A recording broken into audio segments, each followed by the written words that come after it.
Los casilleros de la mente, los casilleros del alma, casilleros, espacios, divisiones, sumadores de esencias, porque al menos es lo que siempre he intentado, que en esos casilleros en los que uno se va dividiendo para intentar cumplimentar con todo aquello para lo que por un lado está destinado y para otro lado se autodestina uno mismo. Es cuando hablamos de la predestinación, ¿no? O sea, intentamos clasificar. En realidad nos estamos clasificando y a la vez que nos clasificamos, nos calificamos. Invertimos un par de letras y aparecen situaciones en las que, bueno, llega un punto en que ya no sabes para dónde salir corriendo, si es que tenés que salir corriendo, y buscas la pausa.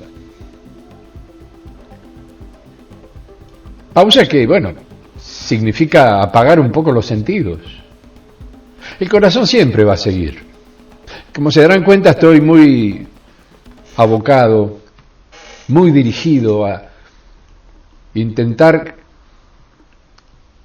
poner mi mente en su lugar y permitir que mi corazón siga en el propio. No es menester cambiar por cambiar. La lógica de la vida dice que uno va a cambiar para bien. Nunca, al menos yo, voy a intentar cambiar para mal o para desviarme de mi verdadero objetivo de vida. ¿Y cuál es mi verdadero objetivo de vida cuando tengo un montón de objetivos simultáneos que me tironean, que me están todo el tiempo exigiendo amorosamente en algunos casos, incansablemente en otros, molestamente en otros, pero provocan exigencias e indicadores de mi conducta, que debo hacer esto o debo hacer aquello, debo, estoy en deuda. A veces vienen de la mano de una sugerencia, vuelvo a insistir, amorosa, tratando de indicarme que mi camino está en algunos aspectos bloqueado y tal vez yo no me dé cuenta. Es probable. Es probable. El alcance de las luces de noche depende si cambias de cortas a largas. Y a veces, arriesgadamente, uno deja las luces de posición nada más. O como hacía cuando iba por esos caminos de la Patagonia con una tremenda luna llena, solamente accionaba las balizas. Y era el motor y yo. Los ruidos de mi mente y los naturales ruidos del motor. En esa época yo tenía el Cangrejo Trotamundos, mi Ford F100 con un motor 1112 Mercedes-Benz, adaptada de trompa, no tenía la típica trompita de la camioneta. Y en muchos casos viajando solo. Está bien, estaba en mi casa. Tenía un baño si me daba alguna necesidad, tenía una cocina, tenía mi cama. Si en un momento dado me vencía el sueño, el cansancio o lo que fuere, pues paraba en un lugar apropiado del camino, lejos del pavimento, para evitar cualquier tipo de accidente, y me tiraba a dormir. A veces agotado al punto de que era solamente apoyar la cabeza en la almohada y desaparecer de esta realidad consciente.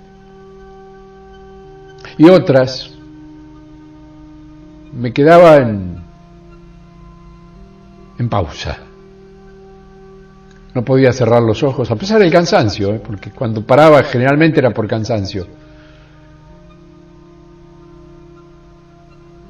Y trataba, en la medida de las posibilidades, de poner la mente en blanco para que ese silencio, esa pausa, me permitiera descansar verdaderamente, sin condicionamientos, sin que las situaciones o los acontecimientos que ocurrieron durante el día me condicionaran el descanso. Necesitaba descanso. El descanso físico, ya sabemos que lo único que requiere es quietud y un ámbito cómodo en el cual se reacomode el físico. El descanso mental es un poco más complicado, porque no para. A ver, nuestro plexo, nuestra chispa o nuestro diamante tampoco paran. Y tanto la mente, o más bien el cerebro como entidad completa, y el corazón, tienen actividades fuera de lo que es mi hacer, nuestro hacer, porque los incluyo y las incluyo a ustedes, del automático, de lo que funciona sin que yo esté asumiendo conciencia directa. Funciona porque tiene que funcionar. Respirar para que los pulmones obtengan el oxígeno necesario, para que el corazón a su vez lo pueda trasladar a través del flujo sanguíneo a todo el organismo. El típico parpadeo para humedecer los ojos. La generación de saliva. Situaciones que funcionan lateralmente a nuestra propia voluntad. Están ahí. Y si dejan de estar, se supone que nosotros dejamos de estar. Yo por eso intento no olvidarme de respirar. No, eso no es algo que uno se tenga que acordar o intentar no olvidar. No, eso es algo que va a funcionar siempre hasta que un día la orden tan siquiera sea nuestra. En general proviene de lo externo.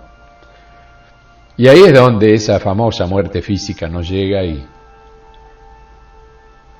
hay un punto de evaluación que pasa tan rápido, pero que si uno puede, digamos, regularlo, puede aprender de ese momento y prepararse para el paso siguiente. Pero es todo fundamentalmente rápido. Yo he pasado en mis vidas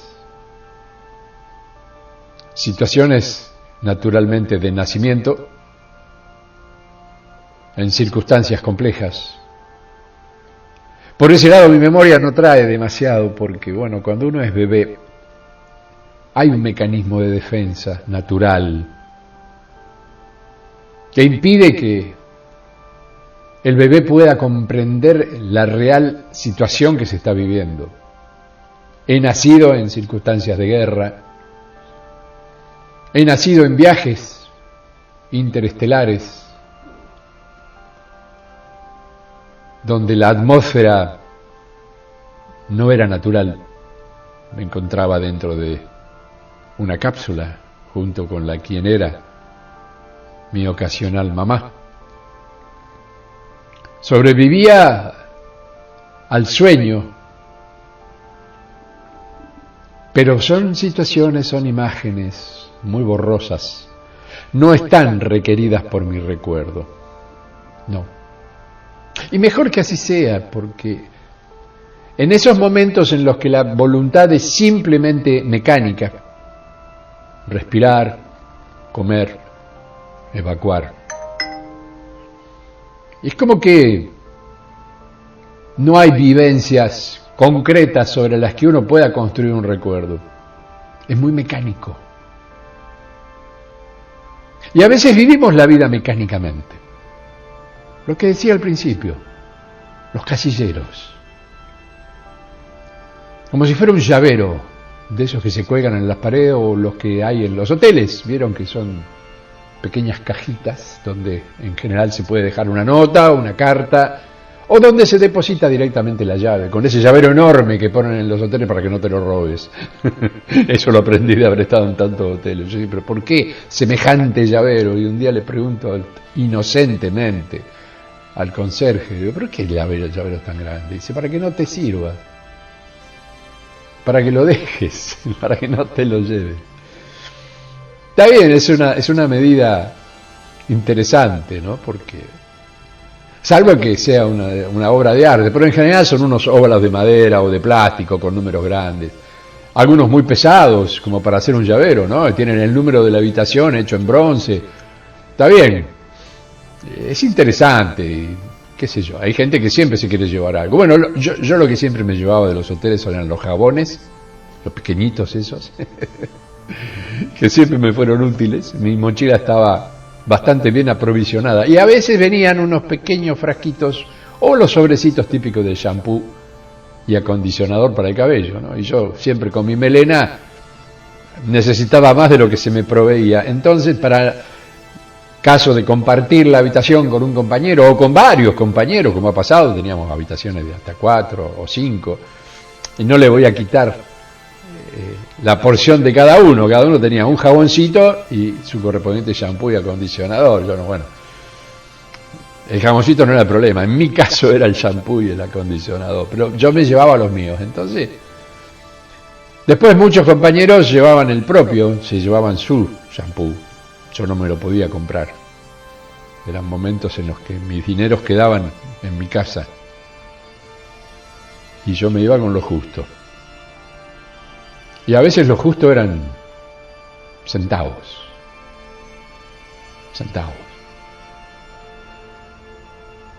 Iba con el pasaje, naturalmente. Dependía de un viático para sacar el pasaje de regreso a Mar del Plata. Estoy hablando de mi viaje de Mar del Plata a Buenos Aires, y en Buenos Aires donde salía el móvil de televisión. Épocas en las que en general se trataba de las carreras de automovilismo a partir de la empresa Carburando. Pero yo no llevaba más dinero, no lo tenía. A veces le mentía a mi mujer, no, quédate tranquila que yo llevo, no te preocupes. Sí, seguro, sí, tranquila, quédate con esto.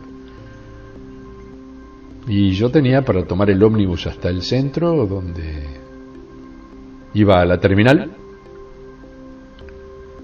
Y a veces veía que me daba hambre, ¿no? Un sándwichito o algo. Normalmente, esa ternura de mujer que me acompañaba en ese momento me preparaba o unos sándwichitos o un paquete de galletitas, aunque sea. Eran momentos difíciles, pero momentos que marcaban en mí una conducta. Lo que estaba haciendo era muy importante y no podía dejar de hacerlo porque era lo único, además, que me permitía un dinero para mi familia. Y después llegar a la capital federal, generalmente en un horario nocturno, porque salíamos a partir de las 12, 1 de la madrugada, desde lo que era en ese momento ATC, Argentina Televisora Color, y hoy es el Canal 7. Bueno, siempre fue el Canal 7, pero en esa época se la identificaba como ATC, la televisión pública. Enorme canal, el canal más grande del país, que ocupa varias manzanas. Y ahí esperábamos la camioneta que nos llevaba a los distintos puntos. Y en esa instancia yo me encontraba con que había que caminar un montón de cuadras, porque no tenía para tomar un ómnibus. Había un ómnibus, recuerdo, saliendo de Retiro y por la Avenida Libertador, el 130 me dejaba, ese iba derechito, y me dejaba. Pero a veces tenía suficiente tiempo, porque llegaba temprano, 10 de la noche, todavía tenía 2 o 3 horas hasta el momento de la partida. y me iba caminando. Que a ciertas horas, en esa época, la ciudad era, no digo peligrosa, pero bueno, tenía sus cuestiones. Era una zona con villas de emergencia cercanas, la famosa Villa 31. Y había gente que, por expreso motivo de la droga, no iban a identificar si yo era un laburante o lo que fuere. La idea era, dame todo lo que tengas. Y uno se hace el malo, pero no es malo. Yo no. Trataba de evitar si es que había algún grupo, me desviaba. El problema es que gran parte del camino eran plazas, lugares de mucho verde y extensión sin ningún punto donde refugiarse. Lo único que te quedaban eran las piernas. Y en general, si te ibas a enfrentar a alguien, era alguien más joven y mucho más ágil que vos. Así que bueno, todo era previsión, todo era alerta, todo era extrañar. En general caminaba en esas oscuras calles repitiendo el nombre de mis seres queridos, como trayéndolos a mí, como llenando esos recovecos casilleros. Y que en ese pronunciar el nombre pudiera sentirlos más cerca mío. Muchas veces con un nudito en la garganta, porque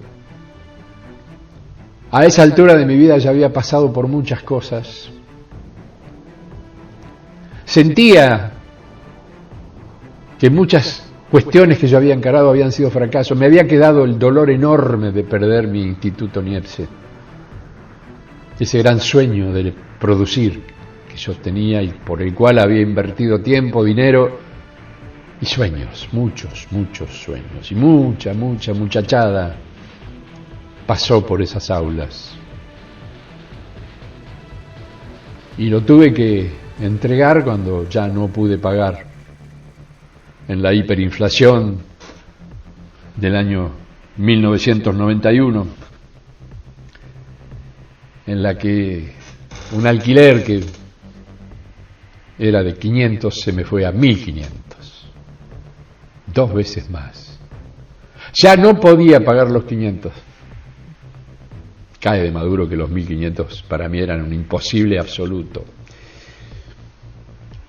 Y ese instituto, Niepce, el que hoy le da nombre a mi productora, NTC es Niepce Televisión Color,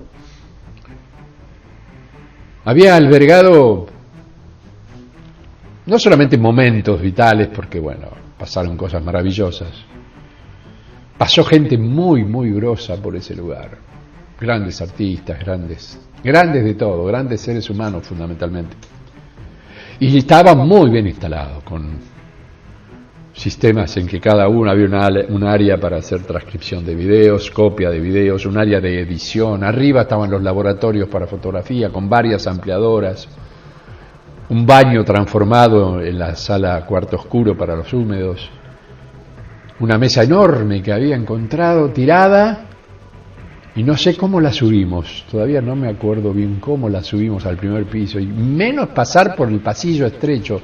Fue un trabajo de ingeniería, hubo que sacar las patas, entrar primero la madera, después invertirla, colocar las patas. Esa quedó, nunca la pude sacar de la habitación. O sea, es más, me tenía que ir a entregar la casa y tenía una semana. El dueño me había dicho, entréguemela en una semana, Julio, yo le perdono lo que me debe. Yo me quedé congelado, pero era la gran posibilidad. Me dice, mire, la inmobiliaria le quiere hacer juicio, le quiere hacer yo no, porque usted ha sido un muy buen cliente por muchos años. Renovó siempre. A veces se atrasaba un par de días, pero a ver, para mí no era problema. Este hombre era dueño de la clínica de fractura y de ortopedia de acá de Mar del Plata, el doctor Corizo, me acuerdo su apellido. Excelente profesional, pero muy excelente y más enorme ser humano. Tipo que parecía duro, parecía, con el trato con él siempre seriedad, a pesar de que yo siempre fui un payaso que lo hacía reír. Pero el tipo era un tipo serio. pero conmigo tenía un especial cariño. Yo no sé si me tenía como un hijo, que podía ser perfectamente su hijo por la edad. Pero tal vez, y me lo dijo en varias ocasiones, y pude sentir esa sensación de, en mi casa están ocurriendo cosas muy importantes a través suyo, me decía. Y yo más que orgulloso me sentía agradecido porque me estaba justificando en sus palabras de todo el esfuerzo y todo el sueño y todo el ahínco, la fuerza, la voluntad que yo le ponía a que funcionara. Pero este es un país que siempre está en modo difícil, a veces en modo imposible. Y uno o sale adelante o la otra opción es salir adelante. Nunca busqué otra instancia, ¿no?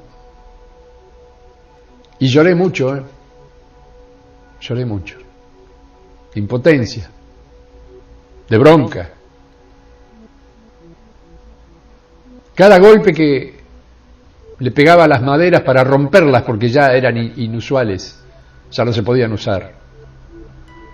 Y no se podían adaptar porque estaban hechas a medida, las mesas, los mostradores, los boxes separados. No una madera de la cara, era aglomerado, pero con su fórmica blanca, o sea, estaba muy bien montado. Fue instituto modelo. Y lo supe porque una de las instancias que yo proponía a mis alumnos y nos presentábamos eran los concursos de cine. Festivales en los que se competían distintas categorías, documental, ficción. A veces se premiaban los guiones también, como premios especiales, como menciones, música, si era música original. A veces la propia musicalización también se premiaba. Y teníamos, con un CIPAR, Unión de Cineastas de Paso Reducido, en Villa Gesell hacíamos las jornadas de cine de paso reducido, de la cual salieron tremendos directores, que luego fueron profesionales, pero que en esa época eran el pibe con la camarita Super 8. Y nos pasábamos horas y horas y horas. Eran 2 o 3 jornadas, en general un fin de semana largo, se aprovechaba para ese festival. Y ahí se presentaban las películas. El grupo que yo, digamos, no dirigía, simplemente ponía la cara como el director del instituto, era el Fotocine Grupo Niepce, para gente de fotografía, de cine y entusiastas que normalmente cuando entraban cerca mío al poco tiempo ya eran más fanáticos que yo, y bueno, yo feliz. Y recuerdo que en esas épocas hacíamos una pantalla abierta que duraba 24 horas por 24 horas. Sí, lo que están escuchando. Y se utilizaban proyectores y se iban surtiendo las películas y se repetían en diferentes horarios porque había gente que durante el día participaba de charlas, seminarios. Ahí hice una amistad muy particular con alguien que cuando se los mencione me van a decir, no, Julito, no me digan que no me pueden creer, por favor. Yo en ese momento no podía creer estar tomando un café y de pronto armando un mate frente a una persona que por supuesto en su vida había tomado un mate, pero que tenía una virtud, hablaba muy bien español, porque había estado casada con un gran director español, Carlos Saura, si no me equivoco, Carlos era el nombre. Y me estoy refiriendo a Geraldine Chaplin, ni más ni menos que la hija de Uona y Charles Chaplin. Y era verla y ver la cara del padre y de la madre, porque tenía de los dos. Mucho de la mamá, la mujer bellísima, ya mayor en ese momento, mayor que yo naturalmente. Pero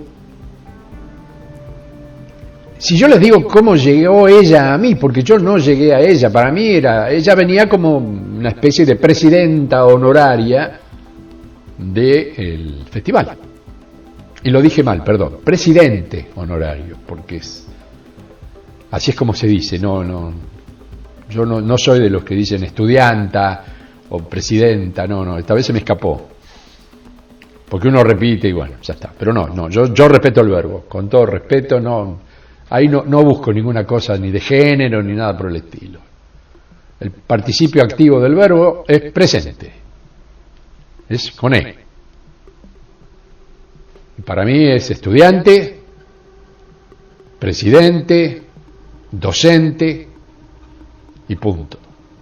Yo no hablo la docenta, no, es un docente o una docente, una presidente, la presidente. Ya con el la le estás articulando y sin embargo hay gente que todavía insiste. Bueno, no importa, pero ¿cómo se acerca Geraldine conmigo? ¿Cómo me descubre? Porque yo siempre estaba sentado en un ámbito alejado, en general solo, y con mi cuaderno de notas, mi eterno cuaderno de notas, escribiendo, pensando. Y en el lugar generalmente hacíamos el festival en el Automóvil Club argentino, en la parte cercana que tenía un balneario naturalmente, bueno, dando a la costa, teníamos un ámbito enorme que había que oscurecer naturalmente porque teníamos mucha luz, eran todos ventanales. Había que hacer un trabajo ahí con papeles negros, una cosa de loco. Pero bueno, había que oscurecer porque si no, no se podían ver las películas. Y una tarde, no sé si fue la primer tarde, ya de tardecita noche, yo estaba ahí y me llevaba mi matecito, tenía mi equipo de mate, con un termito que se lo robaba a mi papá, porque era un Lumilagro, esa era la marca del termo, y era muy bueno ese termo. Yo a veces cargaba agua caliente al mediodía y a la tarde todavía tenía agua caliente y a buena temperatura. Porque el mate frío no, viste, después te espero a la salida, como decía un amigo. Y yo estaba con mi matecito, típico mate hecho con el zapallito, redondito, marroncito, bonito, sin ninguna cosa de metal ni nada por el estilo. No, yo no pertenecía a una familia, como se suele decir, pudiente. Nunca me faltó nada, pero lo mío siempre fue lo humilde, lo sencillo, lo justo, no más de ahí porque no puedo. Mis abuelos inmigrantes, bueno, la típica familia argentina. Y estaba sentado, me acuerdo, era como la mesita esta que tengo ahora acá enfrente, que me obsequió mi querida dueña del departamento, a la que amo profundamente, Ana María, que es del hotel. Me dice: Julio, estas mesas no sabemos qué hacer, por ahí las vamos a tirar, ¿no te sirve a vos? Y como esta mesita me obsequió un montón de pequeñas repisas que ahora las tengo acá y están hechas a medida, que en realidad son mesitas de luz, pero yo las apilé y me armé todo un repisado, que bueno, un día cuando empiece a mostrar imágenes, cosa que prometo y nunca cumplo, me va a encantar mostrarles el departamento, mi búnker, mi reino, donde paso la mayor parte de mis días, por supuesto también de mis noches. Pero amo este lugar y creo, porque lo voy a crear, que un día lo voy a poder comprar, que ya va a ser mío, va a quedar de herencia, porque no quisiera mover todo esto a otro lugar, la verdad, pero bueno, no importa, pero no es el hecho. Esa mesita, me acuerdo que era una mesita redonda tipo bar, como la que tengo en este momento aquí frente a mí, y veo una persona que se acerca atrás mío y se siente y se me queda mirando, y mira el mate y me mira a mí. Yo cuando la miro me congelé. Era la mismísima Geraldine. ¿Qué hacía ahí fuera sola? Porque yo estaba solo fuera. Adentro se pasaban las películas. Yo en esa época colaboraba, pero no estaba mucho tiempo. Sí colaboraba trayendo proyectores. Yo tenía mi proyector, un Elmo GS 1200 de alta potencia, sonido estéreo, muy potente, de muy buena luz, pero un aparato profesional que permitía la bobina grande, la de 360. Entonces ahí se podían pegar varios capítulos y la película no se tenía que interrumpir a cada rato metiendo un capítulo de 20, 30 minutos. Podía meter toda la película ahí, tenía las bobinas metálicas grandes, un aparato bellísimo. Y después teníamos el compact, proyector de 16 milímetros, que tenía la virtud de ser opuesto. Mientras el elmo, yo me sentaba frente al elmo y proyectaba la lente, disparaba la luz hacia la derecha. Pero el otro estaba invertido, disparaba la luz hacia la izquierda. Quiere decir que lo podíamos poner espalda con espalda y los dos enfocaban, porque si no había que separarlos. ¿Me entienden? En cambio, como estaban espalda con espalda, prácticamente el haz lumínico lo compensábamos perfectamente. Y con el zoom de la lente compensábamos el cuadro. Quiere decir que terminaba una película en Super 8 y arrancaba una en 16 y no se notaba la diferencia. Y siempre me pedían esos proyectores porque los chicos venían de Buenos Aires. A veces, como podían, muchos llegaban a dedo. Me decían, Julito, ¿tenés más? Sí, yo tenía mi combi en esa época, la Madita, la blanquita, la Mazda Coach. Y ahí viajaba con mis alumnos, viajábamos con equipo, bueno. Y ahí cargaba proyector, cargaba todo lo que tenía que cargar. Y esta mujer me mira, ¿viste? Y me sonríe y me dice, perdón, ¿eso es el mate? Me dice. Sí. ¿Viste? Yo no sabía qué decirle, pero entendí que me estaba hablando en español perfecto, porque yo sabía que ya había vivido en España mucho tiempo.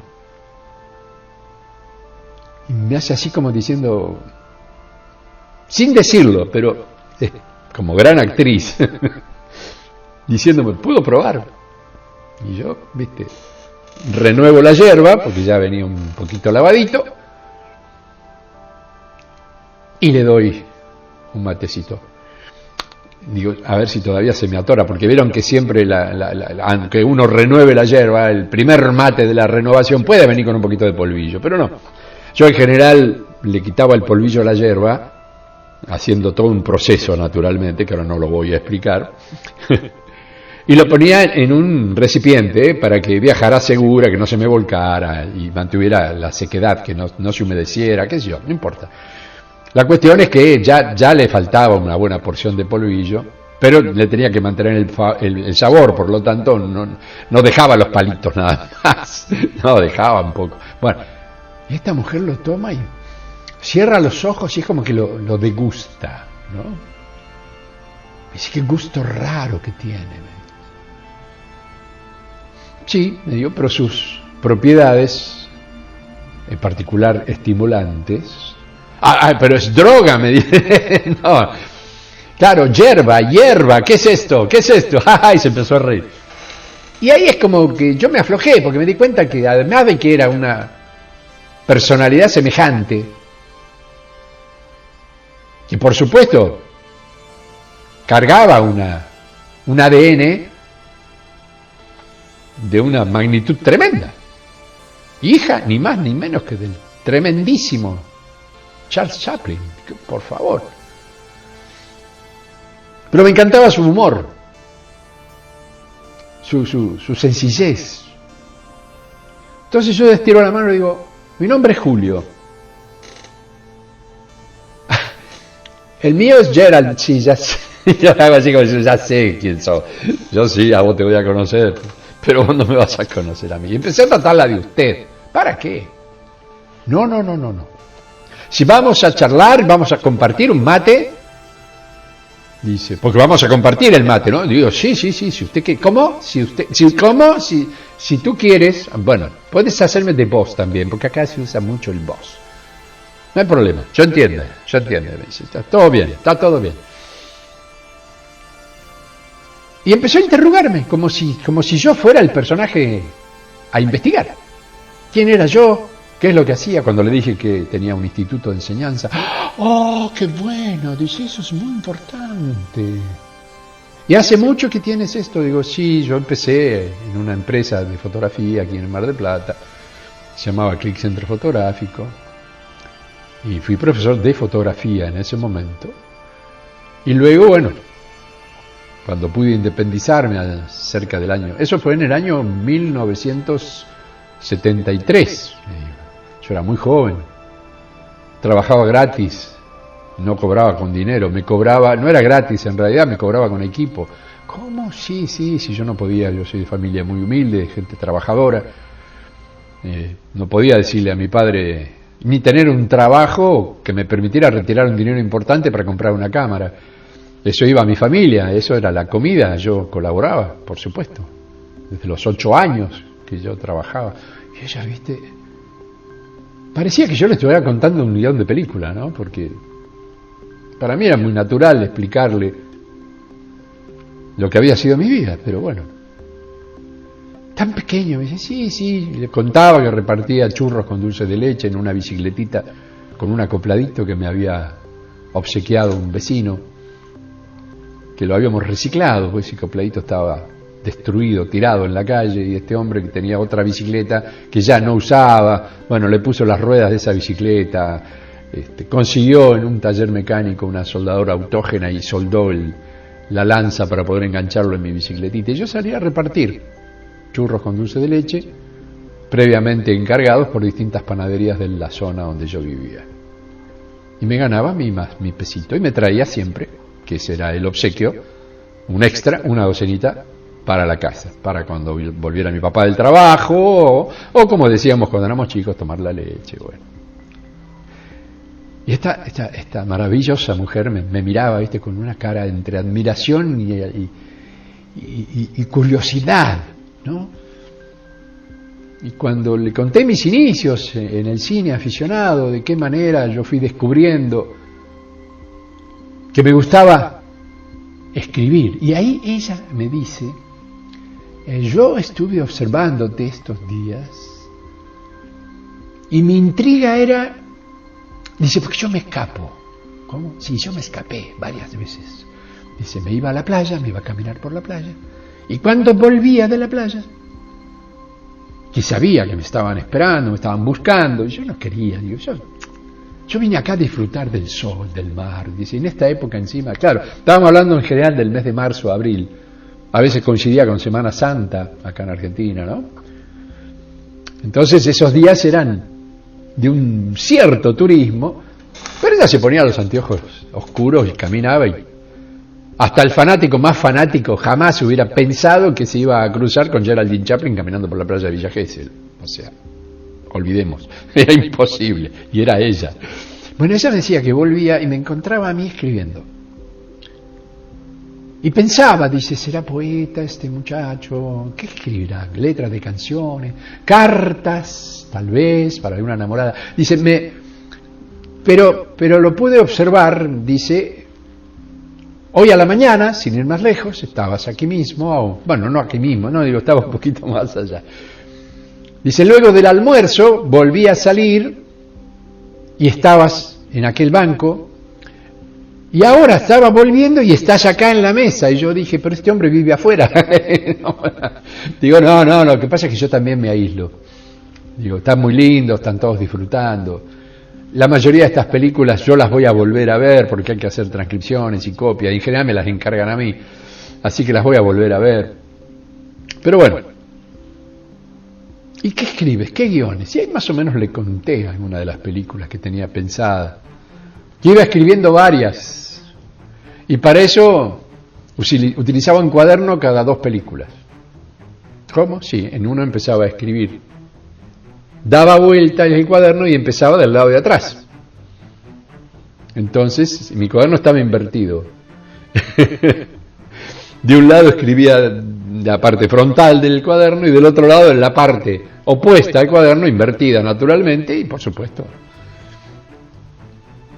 Una vez me pasó algo muy gracioso porque se me terminaron los renglones, empecé a escribir mucho más de una de las películas y me encontré que estaba la otra y no podía seguir avanzando por encima de la otra, así que urgente, eran como las 2 de la madrugada y yo estaba ahí escribiendo y no sabía dónde sacar papel. Entonces me fui a los folletos que eran mimeografiados en papel y me acuerdo que me robé un pilón y empecé a escribir en el dorso, que era la parte que estaba en blanco. Por supuesto, numerando las hojas y todo. Después me descubrieron, me dijeron, pero digo, y tenía que escribir, ¿viste? Y que era en ese momento el capo de toda esa cosa. Me dice, y sí, yo te entiendo, dice. Cuando nace la inspiración, dice, yo he escrito en cada lugar. Dice, lo único que no escribí fue en papel higiénico porque su uso era otro. Y Bueno, la cuestión que pasamos una tarde, renové el mate, fui a buscar más agua caliente, le dejé a que leyera parte de mis escritos en guionística improvisada. Y cuando volví la encontré con lágrimas en los ojos. Me acuerdo que venía con el termito, el milagro de mi papá. Le digo, ¿qué pasa, Geraldine? Dice, estoy emocionada de lo que acá has escrito, me dice. Es muy bueno. Dice, ¿son cosas que has inventado, me pregunta, que las estás creando, o son vivencias? Y un poco de cada una. Uno en general se refleja a sí mismo. Busco y no se lo dije de esta manera, se los digo a ustedes ahora porque no me quiero ir del tema. Busco en los casilleros, en donde guardo. En general no hay cerradura, sí puede haber una puertita. Y los casilleros más usuales no tienen una puertita, no están protegidos. Llego mucho más rápido a esos casilleros. Y toda mi vida fui un romántico, tengo que reconocerlo. Vivir en una ciudad en que te enamorabas de una mujercita que se terminaba yendo porque no vivía, venía a pasar. Por suerte eran muchos días, la que menos venía eran 15 días. Y he tenido novias de temporada, 3 meses, ¡oh! Un récord mundial. Pero después se iban. Y eso era un llanto. Eso era un puñal clavado en el estómago y en el corazón fundamentalmente, y me iba a las rocas, a la playa, a llorar mis penas. Y a escribir con la idea absurda de que algún día fueran canciones. Era absurda porque yo no escribía con rima, ni mucho menos. Era simplemente tratar de expresar lo que estaba sintiendo en ese momento, ¿no? Y no eran poéticas mis palabras, mejor dicho, no eran poéticas, no, para nada. Pero encerraban algo que yo de pronto, no sé, lo expresaba de corazón. Ahí es donde volvemos de nuevo a que cuando escribís, tus sentimientos vienen del sentir. Y sentir es el plexo, es la llama. En ese momento la llama, chispa y llama. Hoy es diamante. Di amante. Di lo que es un amante de muchas cosas, entre ellas alguien del sexo opuesto que me tiene pensando en ella todas las noches. Pero amores imposibles, por supuesto, que si fueran posibles haría lo imposible para lograrlo, pero bueno, no. En aquella época el imposible mío era la distancia. Y a veces o esperaba un año, o a veces eran las vacaciones de invierno, que eran 2 o 3 meses por delante, y a veces tenía la suerte de que volviera. Pero las vidas diferentes, las edades diferentes, los amores, como todos, si no los alimentás, van perdiendo fuerza. Mucha carta. Eso me lo explicaba mi mamá. Cuando me veía triste y me venía y me decía, mirá, y me ponía las cartas, que las tengo, tengo una caja completa de cartas que intercambiaba con mi papá, escritas por ella y escritas por él. Y yo siempre lo veía al Vasco como un tipo duro, seriote, boxeador aficionado, ya lo dije, tipo de trabajo físico, obrero de la construcción, saltando andamios hasta los 76 años estuvo. Y la ternura, la dulzura de esas palabras, Y ella me decía, ¿la extrañás? No sé, Laura. Porque yo en general cenaban o almorzaban en casa. Ya era un noviazgo casi oficial. Y mi mamá me miraba como diciendo, vos sabés que esto va a terminar mal. Porque yo además era un chico todavía. No tenía muchas opciones de poder viajar solo.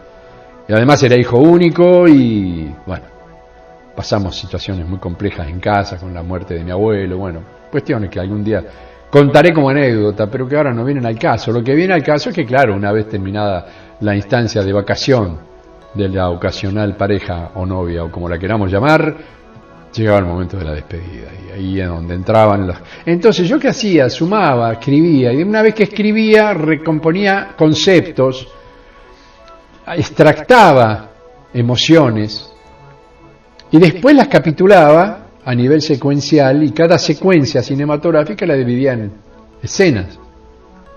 Y eran escenas que en muchos casos narraban vivencias concretas, vivencias en las que perduraba un amor juvenil, infantil casi.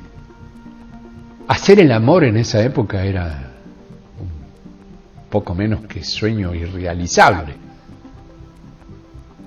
Se acostumbraba a la idea del matrimonio y la llegada al matrimonio en estado de virginidad. Y no estoy hablando en la Edad Media, estoy hablando siglo XX.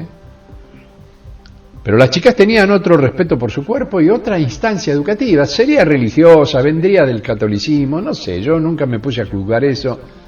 Lo que sé que de besos y caricias de ahí no pasábamos. Y el día que pasábamos es porque o ella era mayor o ya venía de un tren de vida en el cual yo era uno más, ocasional. Y ahí yo no tenía que pedir permiso, era ser yo la víctima de semejante atropello. Y yo que siempre fui tímido, ya lo dije, me encontraba a veces en situaciones en las que no sabía, bueno, sabía lo que tenía que hacer, pero no cómo salir de eso después. Y te queda una doble marca. Bueno, lo que sé es que muchas veces todo eso quedaba registrado en papel, por no decir casi todas las veces. Porque era mi forma de volver a los recuerdos de una manera directa e incluso modificable, porque podía tomar algunas frases y modificarlas en otro cuaderno. Tenía una colección de cuadernitos, blogs particularmente. El blogcito lo podía llevar en un bolsillo, por ejemplo, que ahora era más complicado. Bueno, lo que sé es que en ese día, volviendo a Geraldine, ella se había quedado muy conmovida. Cuando yo le hablé de las cartas de mi mamá hacia mi papá y viceversa, dice, ese es el motivo de mi emoción. Porque mi madre compartió conmigo cartas, de la misma manera que tu madre las compartió contigo.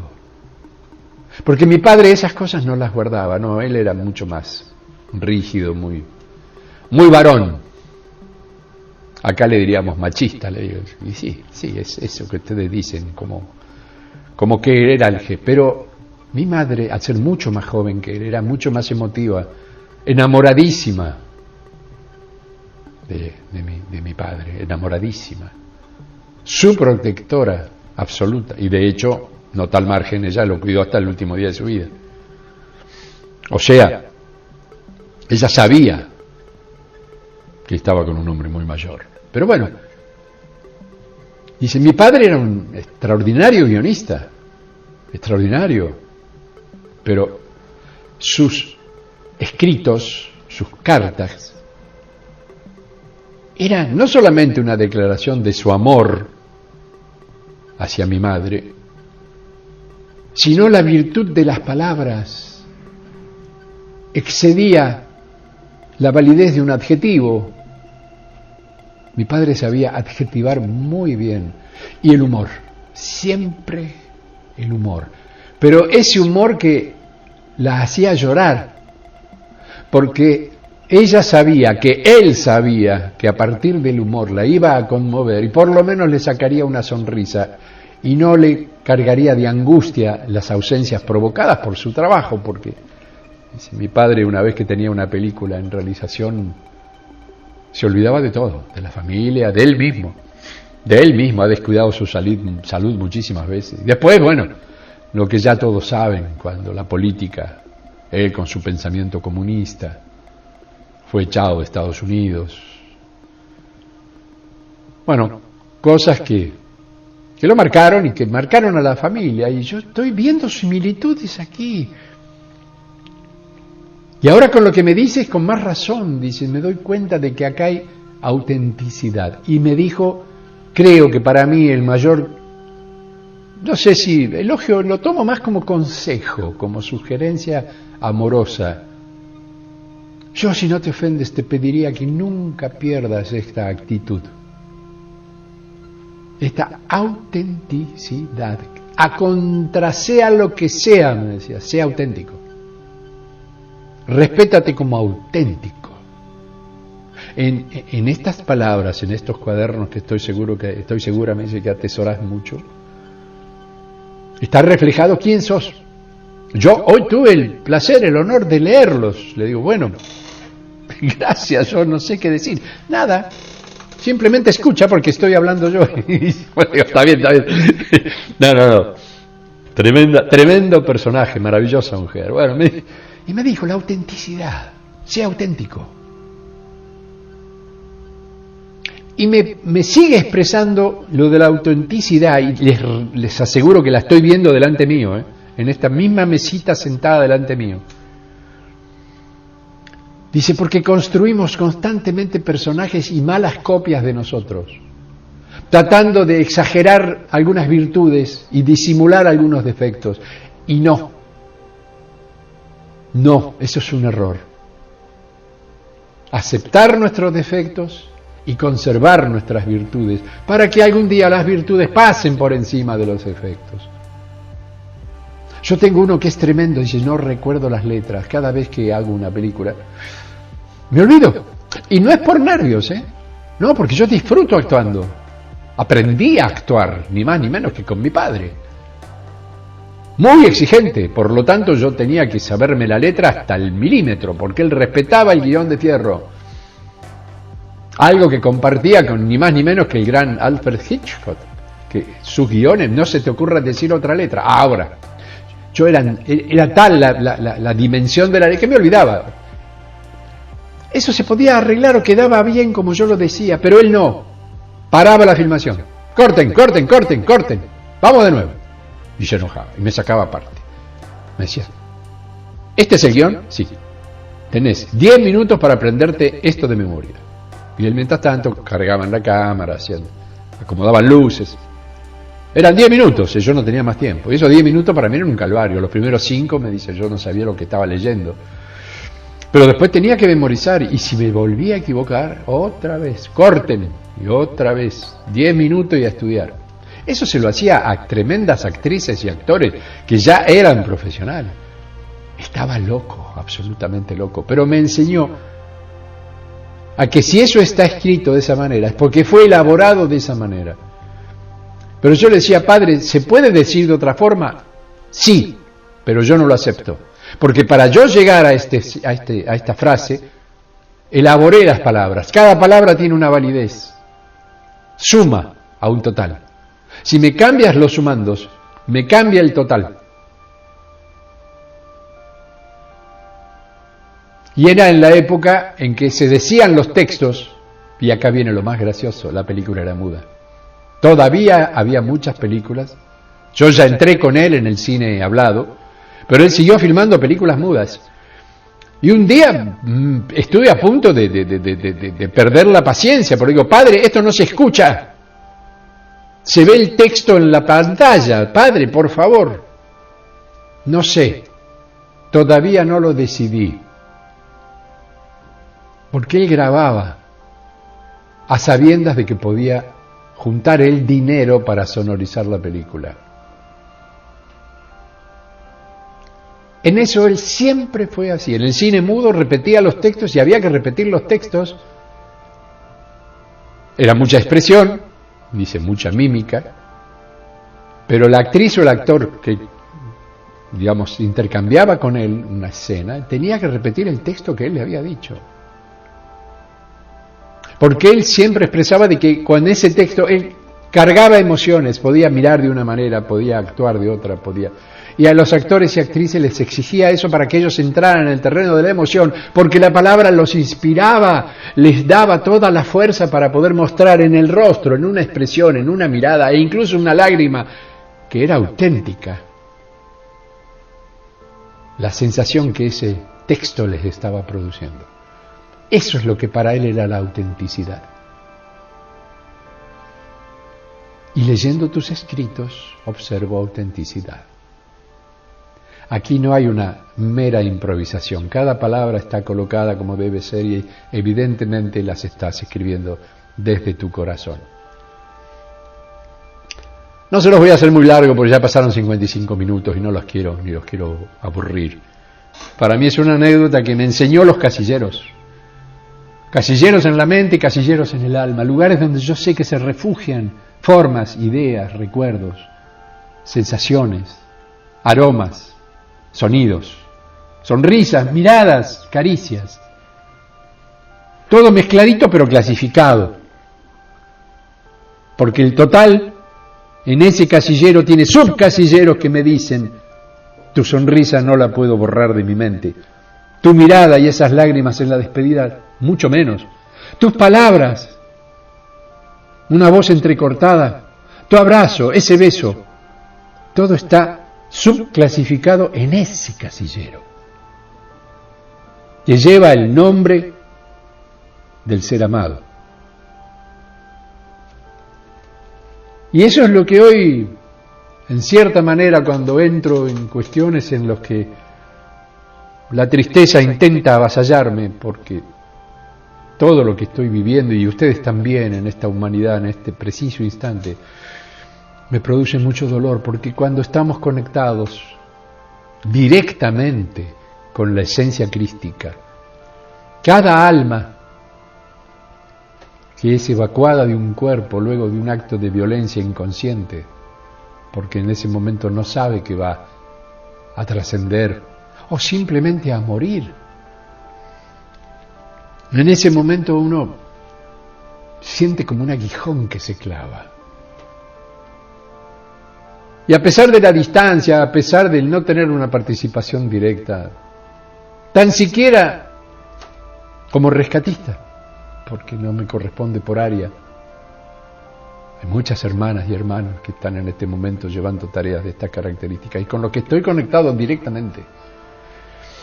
Y estoy mal, no me siento bien, no me repercute en la salud, no tengo problemas ni depresión, no.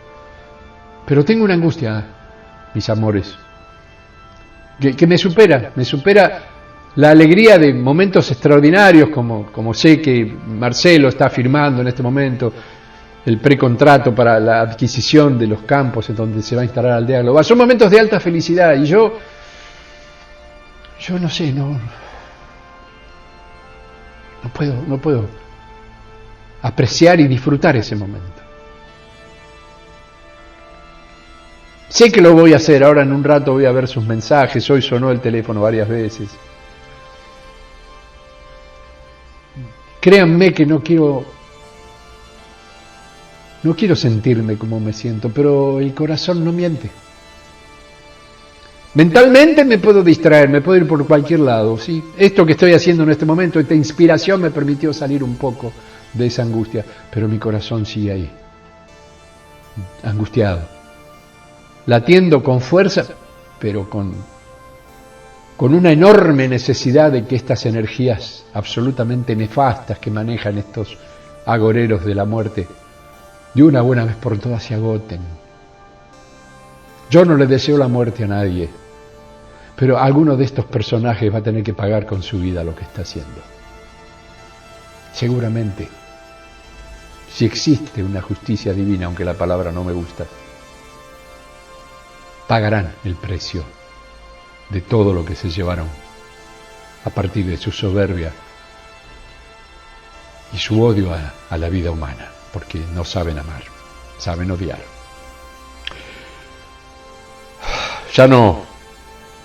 Ya les terminaré lo de Geraldine porque la historia siguió, pero ahora no es el momento. Ahora es el momento de decirles gracias por esta paciencia que me han tenido, por este amor que me demuestran siempre y este afecto y la sensación de que soy escuchado.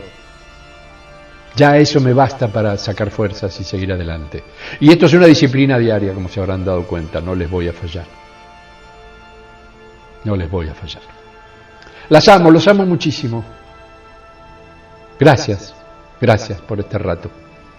Cuídense mucho. Cuídense mucho. Chao. Hasta mañana.